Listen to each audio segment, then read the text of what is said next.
Alhamdulillahirrabbilalamin. Sehat, semangat. Alhamdulillah, tetap semangat ya. Tetap semangat.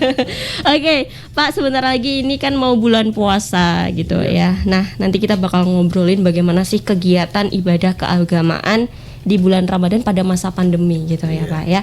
Baik, buat sahabat Ras yang ada di rumah, mungkin ada yang ingin bertanya bisa langsung lewat WhatsApp kita ya di 0811 30 20 906 ataupun juga lewat telepon di 896 137.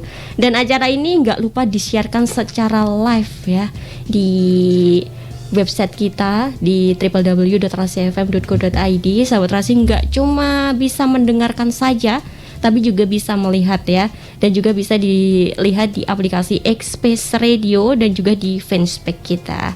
Baik, langsung saja Pak, ini tentang kegiatan ibadah keagamaan di bulan Ramadan seperti itu. Sebelum kesana nih Pak, untuk Pak Imam, ini panggilnya Pak Imam ya? Ya. Ini sebagai Kasih Bimas Islam. Iya. Bimas Islam itu apa sih Pak? Bimas Islam itu menangani atau memberikan bimbingan ya. Bimas Islam itu bimbingan masyarakat Islam. Oh gitu. Ini masyarakat harus tahu, paham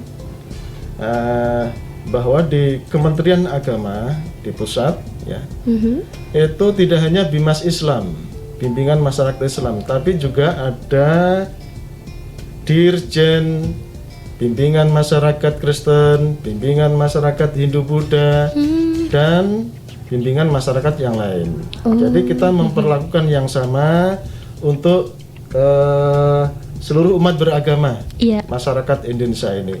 Jadi itu. Jadi semua agama ada, nggak cuma Islam aja. Kami di Bimas Islam. Oke, Pak Imam baru pertama kesini atau sudah pernah kesini sebelumnya, Pak? Sudah 3 kali atau berapa ya Mbak ya? Tapi yang kita dialog baru kali ini. Baru kali ini ya Pak, bisa ngobrol bareng. Lihat aja Rasi ini luar biasa, Rasi FM Radio ini ya. Sudah ya, tepuk tangan untuk kita semuanya ya. Ini kebanggaan masyarakat Magetan. Tetap eksis karena berdiri sudah lama. Tahun berapa Mbak ya? Tahun 2000-an Saya Pak. Saya masih muda Mbak, sekarang udah tua sudah. Kayaknya Karin masih sekolah Pak. Tahun berapa tadi? 2 tahun 2000-an kayaknya Pak. 2000-an Mbak, sudah cukup lama. Semoga tetap berkontribusi Rasi FM untuk masyarakat. Ya, apa yang diinformasikan, apa yang disampaikan akan memberikan manfaat untuk masyarakat Magetan dan sekitarnya. Iya, amin. Informatif dan menghibur ya Pak pastinya. Baik, ini Pak Imam dari Kasih Bimas Islam itu tadi tentang bimbingan masyarakat Islam gitu ya Pak ya. Untuk kantor Kemenaknya sendiri ini berada di mana sih Pak lokasinya itu? Iya, kadang-kadang masyarakat tuh kok belum kadang ada yang nggak tahu. Padahal tuh mudah loh. Transportasinya, lokasinya itu sangat dekat dengan Kota Magetan. Hanya 5 menit itu ya dari alun-alun Magetan ke arah barat. Tepatnya berada di Desa Ringin Agung, di Desa Ringin Agung. Itu berdekatan dengan instansi-instansi pemerintah yang lain. Ya, di sampingnya ada kantor Dikpora atau dulu Dikbud itu ya. Kemudian di samping kirinya itu ada kantor Kejaksaan Negeri Magetan. Oh, berarti Desa Ringin Agung ya. Yang sekarang udah rame Mbak, itu depannya itu ya. Mau dibikin embung.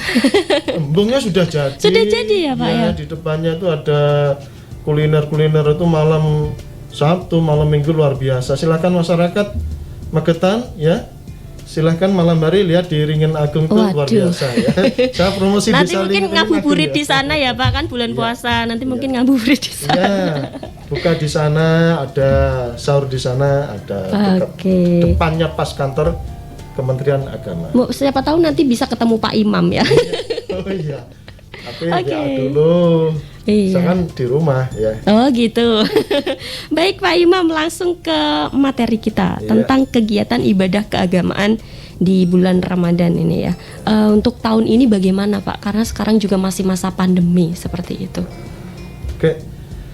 Sebelumnya saya menyapa kepada para pemirsa radio Rasi FM yang tercinta, masyarakat Magetan semuanya.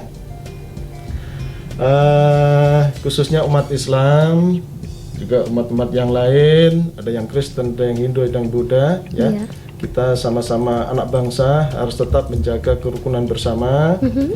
Khususnya kepada Bapak Ibu, adik-adik, para remaja, umat Islam, saya mengajak, mari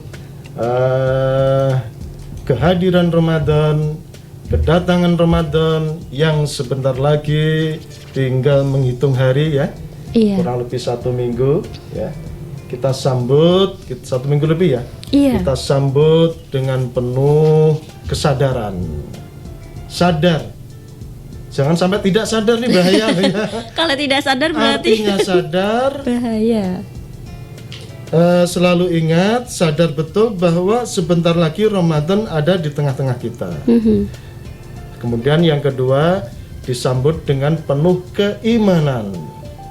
Sebagaimana Allah dawuh memerintahkan kepada kita dalam surat Al-Baqarah ayat 183, A'udzu billahi minasyaitonir rajim.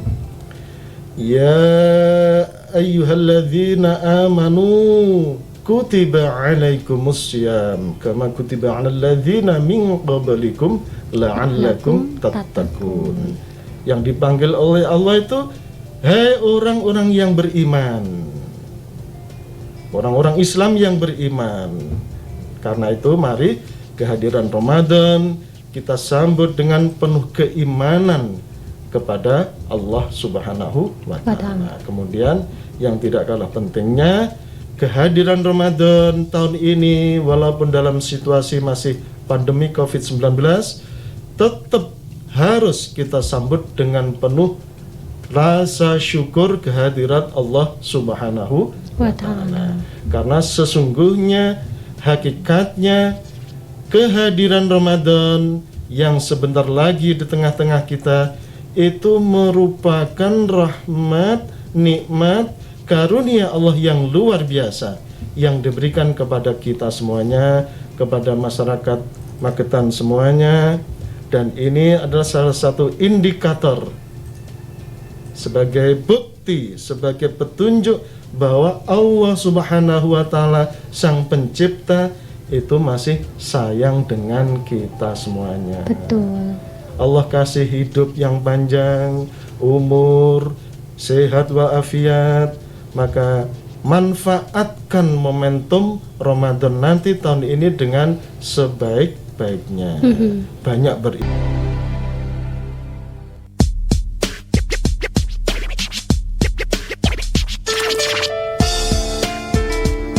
Tensi 90,6 FM Radio Keluarga Anda. Baik sahabat Rasi, kita masih di acara ngobrol bareng Kemenak Magetan ya, bersama Bapak Imam. Baik Pak Imam, kita lanjut lagi ngobrolnya ya Pak ya, Ya. tentang kegiatan Ya, Mbak Karin. ibadah keagamaan di bulan Ramadan pada masa Ya. pandemi kayak gitu. Nah, ini apakah ada Pak surat edaran dari Menteri Agama terkait tentang pelaksanaan kegiatan peribadatan di masa pandemi ini, Pak?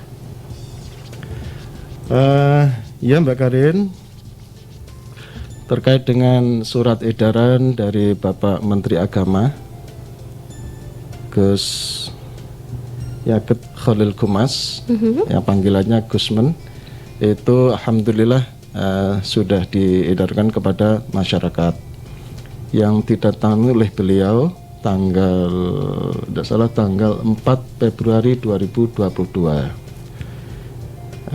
Beliau mengeluarkan surat edaran nomor 4 tahun 2022 tentang pedoman pelaksanaan peribadatan keagamaan di masa PPKM pandemi COVID-19 tahun 2022 ini. Tentunya masyarakat harus paham dan harus mengerti bahwa surat edaran ini dikeluarkan dalam rangka menjadikan pedoman, pegangan bagi yang berkepentingan dan masyarakat khususnya masyarakat Islam di bulan Ramadan ini. Di samping itu, surat edaran Gusmen ini dibuat dalam rangka pencegahan COVID-19 ini, ya, biar tidak menular ke masyarakat, ya, karena ini cukup berbahaya. Omikron ini cepat menular, walaupun tidak sakitnya tidak terlalu parah itu sampai ke paru-paru ya Mbak Karin. Yang diserang itu ya biasanya gejalanya batuk sama pilek itu ya, tidak sampai ke paru-paru, beda dengan varian Delta kemarin ya, sampai sakit parah. Tapi untuk Omikron ini kita tidak perlu takut. Namun demikian tetap kita harus sama-sama menghindari pencegahan ya COVID-19 ini. Antara lain dalam surat edaran ini, Mbak Karin dan masyarakat yang harus dipedomi bersama, minimal ada 4 ketentuan ya, ada 4 ketentuan. Yang pertama itu terkait dengan tempat ibadahnya. Ya. Perlu difahami oleh masyarakat, diketahui bersama bahwa surat edaran nomor 4 tahun 2022 ini tidak hanya untuk agama Islam, Mbak Karin ya. Jadi semua umat beragama. Jadi dalam surat edaran yang ini, yang pertama mengatur tempat ibadah, baik yang ada di masjid. Di masjid itu yang pakai tempat sholat Jumat, Mbak Arin. Kalau yang tidak dipakai sholat Jumat itu di desa namanya apa? Musola. Langgar. Tapi bukan dilanggar loh ya. Wong sholat itu dilanggar, ada guyonan. Wong sholat itu dilanggar, diterjang tuh Pak. Padahal maksudnya dilanggar tuh ya dilanggar, langgar itu tempat, bukan diterjang, disepelekan, tidak boleh itu sholat ya. Atau kalau orang dulu sanggar ya, bukan beda lagi ya. Langgar itu ya tempat-tempat di desa-desa itu masih pakai istilah langgar. Ya. Juga untuk umat yang lain ada di gereja, di wihara, di kelenteng dan seterusnya. Jadi itu. Antara lain di pengaturan untuk tempat ibadah itu kita harus mengacu pada instruksi Bapak Menteri Dalam Negeri terkait dengan level-level itu Mbak Karin. Ada level 1, 2, 3 dan seterusnya, itu aturannya berbeda-beda. Alhamdulillah untuk Magetan ini kemarin kita mendengarkan himbauan Pak Bupati, pengumuman Pak Bupati bahwa Magetan itu alhamdulillah masuk level 1 ya. Level 1. Jadi 3 itu yang paling bahaya. 1, 2. Nah untuk level yang 1 dan 2 itu di tempat ibadah itu maksimal 75% dari kapasitas tempat ibadah itu. Contohnya kalau tempat ibadah itu cukup terisi bisa memuat 100 jamaah, maka aturannya yang level 1, 2 berarti jamaahnya maksimal berapa, Mbak Kris? 75 orang itu ya. Kemudian yang levelnya 3 itu 50% maksimal dari kapasitas tempat ibadah tersebut. Jadi ini tempat ibadah. Kemudian ketentuan yang kedua terkait dengan pengelola tempat ibadah itu ya. Kalau di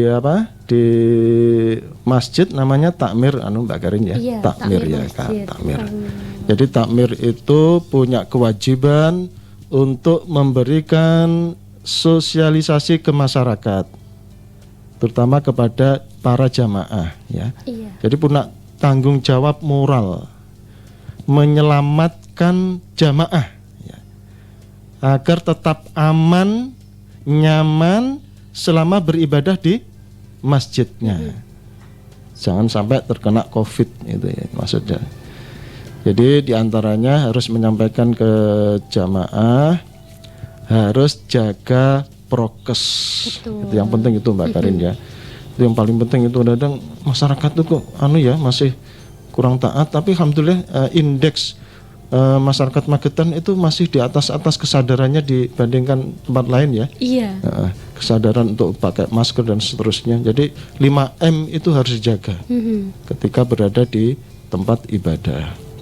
Sampaikan takmir punya tanggung jawab untuk menyampaikan itu ya.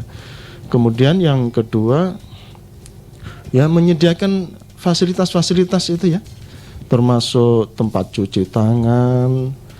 Syukur-syukur kasih masker. Kalau Masjid Jami Agung di tiap kecamatan tuh ada masjid-masjid besar itu ya. Iya. Harus itu ya. Karena punya infak, punya kotak amal, kas amal maksudnya dari jamaah-jamaahnya. Menyediakan masker, kemudian hand sanitizer itu ya. Itu harus ya. Kemudian dicek suhunya. Alat pengecek Ya, suhu itu. mungkin itu ya, itu juga harus, tidak boleh jamaah ada yang suhunya di atas 37 ya. Di bawah 37 yang boleh masuk di masjid. Iya. Tapi nanti wong desa kadang gak gatek nih Mbak. Nggak pakai itu, Pak. Tapi maklum lah di langgar-langgar di musola yang kecil-kecil. Tapi kalau masjidnya besar itu harus ya. Soalnya kan nggak cuma orang kota orang situ aja, tapi dari luar kota. Iya, kadang betul kayak itu gitu. yang rawan itu ya. Nah. Baik Pak, ini nanti lanjut lagi ya Iya, untuk yang oke, ketiga dan ya. keempatnya tadi Oke. tempat ibadah, terus juga tempat pengelola pengelola masjidnya ya. punya Oke, tanggung nanti jawab, ya. Lanjut lagi Oke. yang ketiga empatnya. Iya. Buat Sobat Terasi jangan kemana-mana ya. Iya. Tetap stay tune di Ibadah, jangan lupa itu ya. Iya. Banyak bersedekah ya. betul. Jalin silaturahim dan seterusnya. Itu Oke. Mbak Karin ya. Siap Pak. Nanti kita lanjut ngobrol lagi Pak. Kita Oke. break dulu sebentar Iya, ya. oke. Dan buat Sobat Terasi mungkin ada pertanyaan, siapkan pertanyaan Anda ya. Dan jangan kemana-mana, tetap stay tune di 90,6 FM setelah pesan-pesan berikut ini.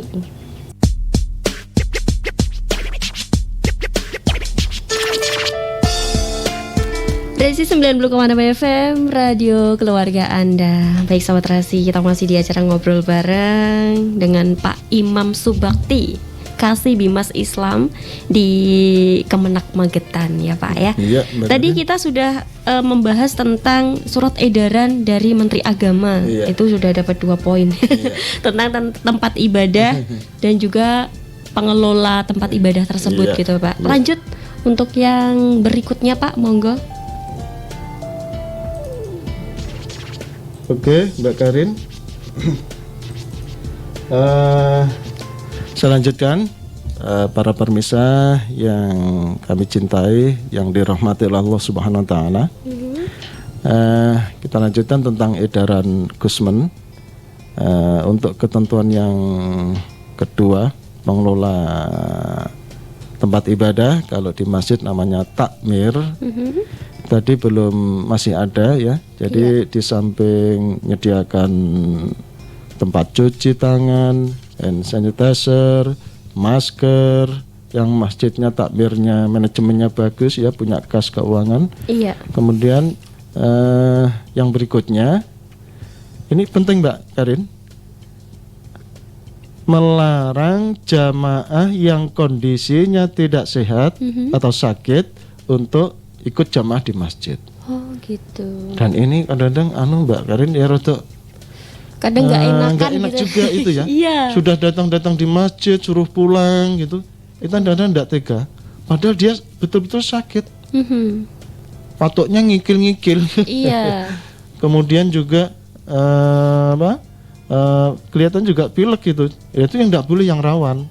Tapi tetap harus diingatkan, dilarang. Kemudian takmir masjid selama bulan Ramadan tidak boleh itu ya, mengeluarkan infak secara langsung, artinya kotak amal diputar itu loh ya. Oh gitu. Ya, kotak amal cukup ditaruh di Di tempat. tempat. Ya, di dalam apa di luar monggo, yang penting aman. Tidak boleh diedarkan maksudnya. Biasanya kan ya. muter gitu Iya, ya, itu pakai ya. sajadah itu Ya, ya. memang itu kan setelah sambil nunggu itu loh kultum ya, itu kadang-kadang ada edaran kotak ini tidak boleh ya. selama pandemi ini. Cukup ditaruh di satu tempat saja. Ya. Iya. Kemudian juga tidak boleh ada kerumunan ya. Jadi setelah selesai jamaah ya pulang sajalah ya. Iya. Dan maksimal waktunya untuk jamaah sholat tarawih itu ya maksimal ini ya 1 jam. Insya Allah yang itu ada yang 23 rakaat sama witir itu ya. Iya. Untuk saudara-saudara kita 1 jam itu sudah lama lah ya. Udah cukup. Wong ada gitu itu yang 23 malah di medsos itu ya. Iya. Itu cukup selesai 5 menit 5 itu ya. menit itu Tapi itu kayak ya, apa itu? Iya, kata ngebut aja ada di rumah ada apa kebelet mau ke belakang gitu ya. Malah tertawain itu ya. Iya. Ya kita Kasihan yang tua-tua, Pak. betul ya. Bukan masalah cepet-cepetnya tapi juga harus melihat jamaahnya. Iya. Itu dengan berbagai karakter, kondisi umur dan seterusnya gitu. Kemudian juga disampaikan oleh takmir boleh kultum, ada ceramah tapi maksimal waktunya 15 menit. Iya. Maksimal ya Bu. Tapi kultum rata-rata 7 menit itu ya. Itu sambil menunggu setelah tarawehnya atau menjelang sholat taraweh silahkan. Kemudian pastikan di tempat ibadah ya, di masjid, musola itu ada ventilasinya. Oh iya, buat sirkulasi udara itu penting sehingga ora mubeng. Ora mubeng nang jero, Iya, apalagi nanti ada virusnya virusnya di enggak situ. kelihatan masalahnya nih ya. Tapi musuh kita harus dihindari ya. Biar cepat keluar itu ada ventilasinya ya. Ya sudah itu. Kemudian yang ketentuan yang ketiga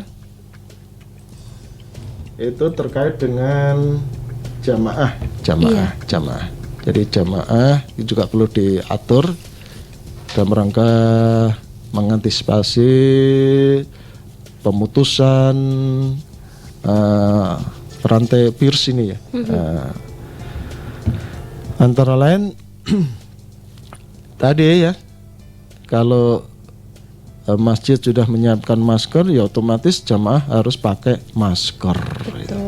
Dan ini kadang-kadang juga disepelekan ya Mbak Karin ya. Iya. Walah kok mau sama Omikron aja takut toh Pak Imam jenengan gitu. Saya tuh di musola juga gitu Mbak Karin. Iya. Saya ngimami di musola. Yo ngomong jamaah kok angel men ya nggo masker. Padahal sudah saya belikan loh. Tapi kadang-kadang ya Udah sama nggak takmir pakai, ini dipakai gitu loh. Jadi ada yang pakai, ada yang tidak gitu. Ya itu tetap harus diingatkan jamaahnya. Kadang itu kesadaran diri, Pak. Betul. Kalau kita harus mengingatkan, tapi kalau orangnya memang nggak mau Jangan ya. dong di masjid musola Mbak Karin. Kita lihat aja lah di sekitar kita, di luar itu ya. Ketika melakukan aktivitas kerja dan seterusnya, itu kan sekarang masih banyak ya masyarakat yang tidak peduli dengan masker. Iya. Padahal itu sangat tetap rawan ya, harus kita jaga. Jadi pakai masker harus. Kemudian menjaga kebersihan tadi, harus cuci tangan. Cuci tangan di tempat cuci tangan airnya harus mengalir. Ini pastikan itu takmir masjid ya, airnya mengalir. Kemudian yang ketika diperiksa suhunya 37 ke atas harus cepat pulang ya, suruh pulang. Udah mending istirahat di rumah, ibadah di rumah. Iya betul ya. Kemudian tidak dalam kondisi isoman ya. Ada tuh yang isoman, padahal isoman itu minimal 10 hari loh Mbak Karin. Kalau ketentuan sampai 14 hari. Jangan sampai ada jamaah dia dalam aturan isoman lagi 5 dino ke masjid, itu tidak boleh ya. Padahal dia masih COVID ya. Isoman tuh minimal 10 hari. Kemudian jamaah bawa perlengkapan alat sholat sendiri-sendiri dari rumah. Masyarakat, Bapak Ibu yang beragama Islam nanti ya, jangan lupa ketika ke masjid, musola untuk sholat tarawih di bulan Ramadan, bawa perlengkapan sholat dari rumahnya. Sajadah itu maksudnya. Iya. Kemudian tidak usah salaman ya Bapak Ibu di rumah. Halo Bapak Ibu, Halo, para Pak. pemirsa ya. Tidak usah berjabatan tangan sama sebelahnya ya. gitu. Karena salah satu Penyebaran. alat penularan itu ya lewat berjabatan tangan. Walaupun itu sudah menjadi kebiasaan kita setelah habis sholat tuh berjabatan tangan. Untuk sementara tidak usah lah ya, untuk menjaga keselamatan masing-masing. Jadi perintah Allah ketika itu tidak dilaksanakan karena sifatnya sunnah ya, dalam rangka keselamatan jiwa itu dalam Islam lebih diutamakan ya. Jadi bersalaman, kemudian juga ini yang kadang-kadang tidak diperhatikan oleh jamaah, tetap harus jaga jarak. Betul. Ya, sopnya itu ya. Walaupun kadang-kadang ini sudah menjadi khilafiyah ya. Memang merapatkan saf itu perintah Kanjeng Nabi. Sawu sufufakum fa inna taswiyata sufufi min tamasmis shalah. Jadi salah satu kesempurnaan salat itu merapatkan sopnya, meluruskan sopnya. Tetapi kita kan masih dalam masa pandemi. Betul. COVID-19, tetap dijaga jaraknya. Kalau ketentuannya itu kan 1 meter Mbak Karin. Iya. Tapi kita toleransi lah, tidak usah sampai 1 meter, mungkin setengah meter udah bagus ya. Iya. Yang penting jangan sampai berdekatan secara langsung, kontak langsung secara fisik dengan jamaah satu dengan yang lainnya. Oke. Baik, ini ada yang telepon ya Pak ya? Iya. Kita terima dulu. Halo. Selamat siang. Selamat siang. Iya. Assalamualaikum Pak Imam. Oh iya. Waalaikumsalam. Dari Pak siapa Agung Surya. ini? Bapak atau Pak Mas? Agung Surya. Pak siapa?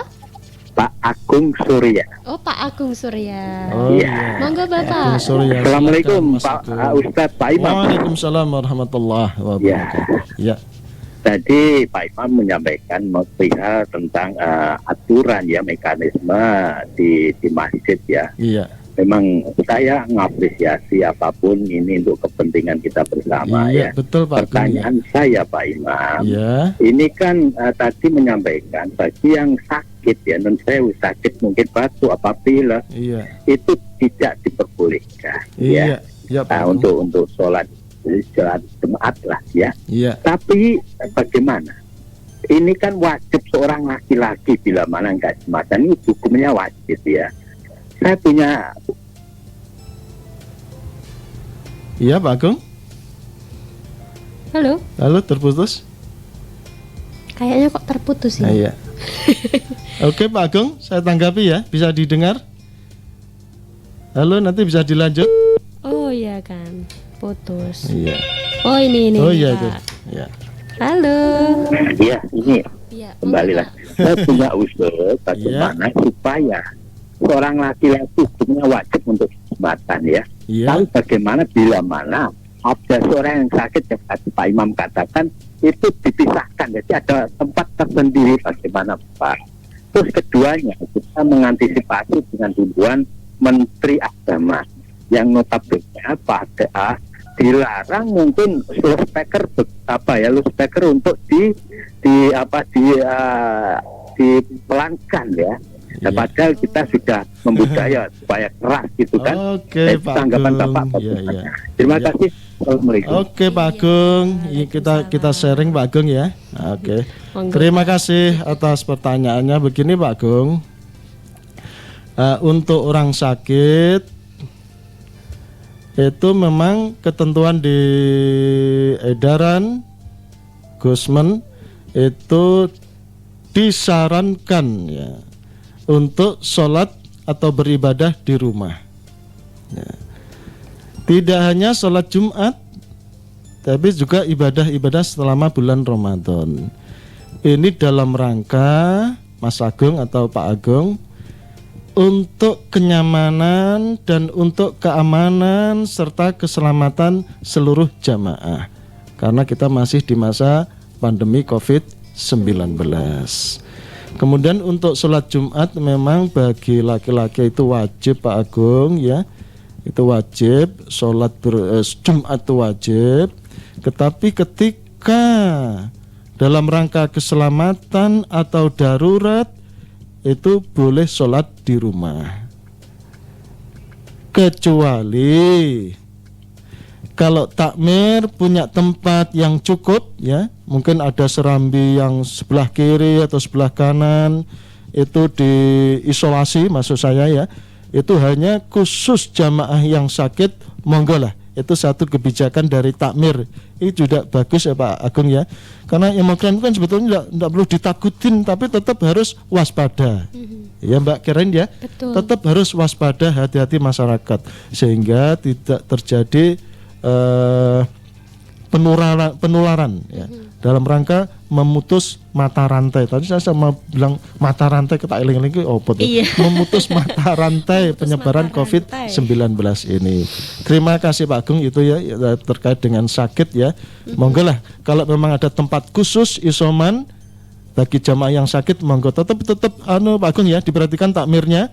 Teman-teman masyarakat, bapak-bapak yang jadi takmir, tanggung jawab moral keselamatan utama.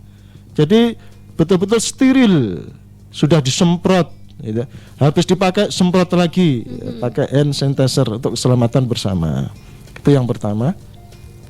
Kemudian yang kedua tadi terkait toa yang di masjid itu Pak. Kan sekarang Oke Pak Agung, ini yang sedang viral. Lagi viral. Itu tepatnya ya, itu surat edaran Menteri Agama nomor 5 tentang pengaturan tahun 2022 tentang pengaturan speaker atau toa masjid atau tempat ibadah, tidak hanya masjid Pak Agung ya, semua tempat ibadah itu diatur betul. Tapi ingat masyarakat, saudara-saudaraku umat Islam semuanya, Gusmen ini tujuannya baik, mengatur. Jangan salah persepsi, salah tafsir. Jadi edaran ini dibuat untuk mengatur, bukan melarang azan, bukan membatasi dan seterusnya, apalagi melarang untuk azan. Salah ini. Ini yang jadi yang kadang-kadang ini dibelokkan, digoreng, ya. Apalagi ibu-ibu saat ini sedang sulit cari minyak goreng ya, janganlah digoreng-goreng terus ini ya. Malah menggoreng ini ya Pak. Jadi tujuan Pak Menteri untuk kebaikan keselamatan masyarakat. Jadi diatur ya. Ada suara toa dalam, ada suara toa luar. Iya. Yang luar itu misalnya untuk azan, yang dalam itu untuk pengajian, untuk ceramah, untuk sholat berjamaah, untuk tadarus Al-Quran, itu baiknya. Jadi itu Pak Agung ya, terima kasih atas atensinya. Mungkin yang lain Mbak Karin? Oh ya sudah Pak. Iya. Nah itu tadi ya, kesimpulannya sebenarnya masalah melarang azan itu bukannya melarang gitu Iya, ya Pak ya. tidak, Tapi kadang tidak, di media sosial itu beredar apa ya, malah kesana kesini gitu, nggak karuan kayak gitu. Ya Jadi mungkin karena masyarakat ya menilainya kok gitu diatur, memang harus diatur lah Mbak, untuk kenyamanan, keharmonisan antar umat beragama. Betul, karena kita, di Indonesia itu nggak cuma agama Islam aja. Tetap kayak jaga gitu. toleransi, tercipta kerukunan, kedamaian umat beragama dalam beraktivitas, dalam beribadah kepada Tuhan yang Maha Kuasa, Allah Subhanahu wa Ta'ala. Iya, baik, lanjut yang tadi Pak, mungkin ada lagi karena waktunya tinggal beberapa menit lagi. Menit ya, Pak. Iya, nggak terasa ini Pak ya. Iya. Monggo. Tapi ketentuan yang terakhir itu sifatnya pelaporan Mbak Karin ya. Iya. Jadi tidak ketentuan mengatur secara konkret itu ya. Jadi ini sifatnya yang keempat itu memberikan sosialisasi. Oh iya, sosial. Kemudian pemantauan. Pastikan surat edaran ini nyampe ke masyarakat. Jadi dipantau, dimonitoring masyarakat. Ini tugas kami dari Kementerian Agama, dibantu oleh teman-teman penyuluh Mbak Karin ya. Kita tuh punya penyuluh agama Islam satu kabupaten tuh sekitar 158. 158. Ya, 158. Jadi setiap kecamatan itu ada 9. Itu kita untuk membantu untuk memberikan sosialisasi kepada masyarakat tentang surat edaran Bapak Menteri ini. Kemudian juga dalam rangka koordinasi sekaligus harus ada pelaporan. Jadi kita punya tanggung jawab secara struktural administratif untuk melaporkan kepada atasan kami, pimpinan kami, Bapak Kepala Kantor, Bapak Kanwil, Bapak Menteri Agama. Oke. Iya, Mbak Karin, itu. Iya, baik, sebelum diakhiri nih Pak. Puasanya jatuh pada tanggal berapa nanti Pak? Oh iya, ini Mbak Karin, ini mancing-mancing ini ya. Kemungkinan ya, ini saya berharap masyarakat menyikapinya dengan dewasa ya. Menyikapinya dengan semangat ukhuwah, semangat kebersamaan, karena dimungkinkan puasa umat Islam, saudara-saudara kita semuanya di tahun ini nanti berbeda Mbak Karin mulainya. Iya. Ada yang tanggal 2, ini saudara-saudara sebagian besar dari Muhammadiyah. Kemudian dari saudara-saudara dari NU dan yang lainnya mungkin tanggal 3. Ngikutin pengumuman pemerintah ya. Oke, siap. Nah, mungkin itu ya. Tapi tunggu aja lah nanti. Biasanya ada pengumuman ya Pak ya, ya, nanti ada sidang isbat. Iya, ada sidang isbat juga. Pemerintah itu insya Allah sidangnya ya malam Sabtunya itu ya, lihat hilal. Kemudian ditentukan itu sudah sampai berapa derajat. Kalau belum sampai 3 nanti ditentukan besoknya, tidak malam itu. Maksudnya tidak ngambil hari Sabtunya. Kalau belum ada 3 derajat, mengambil hari Ahadnya mulainya puasa. Iya. Tapi ini tidak usah jadi perbedaan. Yang penting itu niat bukan puasa ya, niat ibadah gitu loh Pak ya. Yang penting sama-sama puasa. Itu yang tidak benar itu yang tidak puasa. Betul. Iya. Ada yang pakai kunut, ada enggak. Iya. Yang salah yang enggak sholat. Tidak perlu dipermasalahkan kunut tidak kunut itu ada dalilnya masing-masing. Betul. Ya. Mungkin ada yang ingin disampaikan Pak, pesan buat masyarakat Magetan. Yang terakhir kami sampaikan pesan saran kepada seluruh saudara-saudaraku, khususnya umat Islam dan saudara-saudara yang lain non Muslim. Mari kita tetap jaga kondisivitas masing-masing, kita jaga kerukunan umat beragama. Ini sebagai modal besar untuk membangun bangsa kita tercinta ini, sehingga betul-betul pemerintah tetap konsen untuk membuat program-program yang bermanfaat untuk rakyat, untuk seluruh bangsa Indonesia, sehingga bangsa kita menjadi bangsa yang besar, maju, yang adil, makmur, berdasarkan Pancasila dan UUD 45 di bawah rahmat, keberkahan dan ampunan serta lindungan Allah Subhanahu wa ta'ala. Baldatun thayyibatun wa rabbun ghafur. Allahumma amin. Itu Mbak Karin. Iya, baik, terima kasih Pak Imam. Semoga obrolan kita tadi bermanfaat dan bisa didengar oleh seluruh masyarakat Magetan menjelang bulan Ramadan ini, agar kita terhindar dari COVID-19. Amin. Sehat semuanya. Oke, baik, terima kasih Pak Imam. Semoga kita di lain kesempatan bisa bertemu kembali ya. Baik, sahabat Rasi, Karin tuntaskan kebersamaan kita di acara ngobrol bareng hari ini bareng Kemenak Magetan. Yang tadi mungkin lupa belum menyimak gitu ya, bisa langsung nanti bisa lihat channel YouTube Rasi ya di di channel YouTube-nya Rasi itu Rasi Magetan. Pak Imam sudah subscribe? YouTube Rasi Magetan. Iya, Rasi Magetan nanti muncul Pak. Mungkin Pak Imam kalau belum subscribe monggo subscribe ya. Baik, Karin tuntaskan dulu sahabat Rasi. Karin pamit undur diri dan nanti kita ketemu lagi di acara Terminal Campur Sari ya. Akhirnya di kawasan MT Haryono Permai 13 Magetan, Karin pamit. Selamat siang. Wassalamualaikum warahmatullahi wabarakatuh. Baru saja Anda simak Ngobrol Bareng. Acara ini dipersembahkan oleh Radio Rasi FM, radio keluarga Anda.